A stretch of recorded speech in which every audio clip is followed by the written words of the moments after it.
Guys, welcome to my new channel and Monmon চ্যানেলে তোমাদেরকে স্বাগতম বন্ধুরা। তো দেখতেই পাচ্ছেন বন্ধুরা, আজকে আপনাদের সাথে শেয়ার করছি একটা স্পেশাল করছি একটা কাঁচা লঙ্কার পিঠে। তো কী করে করছি কাঁচা লঙ্কার পিঠেটা দেখার জন্য আমাদের সাথে থাকুন। তো দেখতেই পাচ্ছেন ভিতরে দিয়ে কত সুন্দর হয়েছে, একদম কিন্তু মচমচে, খেতেও কিন্তু খুব দারুণ হয়, ঝাল হয়। তো চলুন শেয়ার করি এই মচমচে পিঠেটা। বন্ধুরা, এই পিঠিটা তৈরি করার জন্য আমরা নিয়ে নিব কাঁচা লঙ্কা আর আদা। তো আমরা ঝাল অনুযায়ী যতটুকু ঝাল খাই অত অনুযায়ী আমরা এই কাঁচা লঙ্কা আর আদাটাকে পেস্ট করে নিব। আর এদিকে নিয়ে নিব আমরা একটা কড়াইটা গরম হয়ে যাওয়ার পর এখানে আমরা জল দিয়ে পরিমাণ মতো নুন দিয়ে দিব। আর যেই পেস্ট করা ছিল আমাদের কাঁচা লঙ্কা আর আদাটা, ওটা আমরা এখানে দিয়ে দিব। তারপর ওটা দেওয়ার পর পরিমাণ মতন হলুদ গুঁড়োটা দিয়ে ভালো মতন আমরা ওটাকে মিক্স করে নিব।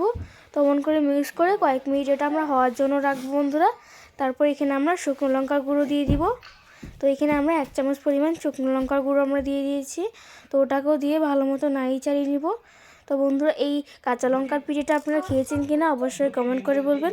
তারপর এই দেখুন বন্ধুরা আমাদের এই চাউলের গুঁড়োটা ছিল, ওই চাউলের গুঁড়োটাকে আমরা ভালো মতন চেলে নিয়েছি। তো চেলে নেওয়ার পর ওটা আমরা এখানে দিয়ে দিব। চাউলের গুঁড়োটা দিয়ে ওটাকে ভালো মতন নাড়িয়ে চাড়িয়ে একটা দইয়ের মতন রেডি করে নিব। তো কয়েক মিনিট জলটা আমাদের দেওয়ার পর আমরা যখন ওটাকে ভালো মতন নাড়িয়ে চাড়িয়ে নিব, দেখতে পাবেন ভালো মতন হয়ে গেছে। তো ওইদিকে একটা কলা পাতাকে আমরা ভালো মতন ধুয়ে মুছে নিয়েছি। তো নেওয়ার পর ওই যে ডোটার আমরা রেডি করে রেখেছিলাম কাঁচা লঙ্কা দিয়ে, ওটাকে আমরা এখানে দিয়ে দিব। তো দিয়ে দেওয়ার পরে হাত দিয়ে আমরা ভালো মতন ওটাকে এভাবে মেখে নিব। তো এই দেখুন বন্ধুরা, আমাদের এটা মাখানো হয়ে গেছে। এটা মাখানো হয়ে যাওয়ার পরে এইভাবে আমরা রাউন্ড শেপে করে নিব। তেমন করে শেপ করে দিতে পারেন। আর আপনারা এইভাবে রাউন্ড সাইজে করার সাথে সাথে কিন্তু আপনারা যে একটা লম্বা পাতা সাইজে করে নিতে পারেন। তেমন করে নেওয়ার পর এই ছাপগুলো কিন্তু আমার দোকানেই পাওয়া যায়, আপনারা এই ছাপগুলো কিনে নিতে পারেন। তো এখানে আমরা ছাপগুলো নিয়ে নেওয়ার পরে পরিমাণ মতন তেল দিয়ে আমরা এখানে ছাপগুলোর মধ্যে ভালো মতন লাগিয়ে দিব।